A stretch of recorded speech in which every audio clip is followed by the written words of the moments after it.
घोडदौड करत करत फुल एवढी ताण लागली प्रचंड. तो एका घर दिसलं त्या ओटीवर थांबतो.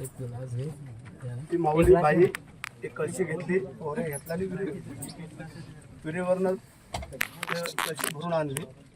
राजाला वाटलं तर मला पियाला दे. तिने ते त्यांच्या समोर अंगणामध्ये ती कळशी ओतून टाकली. परत गेली, परत कळशी भरली, परत आली. त्याला वाटलं आता दे, परत ती ओतून टाकली. ताक होत ऐका तर तुम्ही पूर्ण ऐकल्याशिवाय काय करू नका. त्यानंतर मग बऱ्याचशा ऐका पण पूर्ण ऐका. तिसऱ्या वेळेला भरून आणले आणि मग राजाने पहिलं हातात धरलं. तू असं का केलंस की तू 2 वेळेला पाणी आणलं, तू ओतलंस मला. तिने सांगितलं सारी बाई म्हणजे ज्या वेळेला तुम्ही एवढं धावत पळत दमत आलात त्यावेळेला तुमच्या अंगातला घाम झाला, तुमच्या अंगातलं संपूर्ण रक्त भिजलं. ह्याची एवढी वर खाली चालना होते.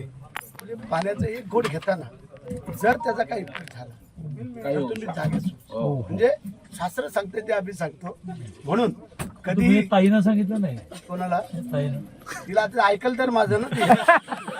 ऐका नको.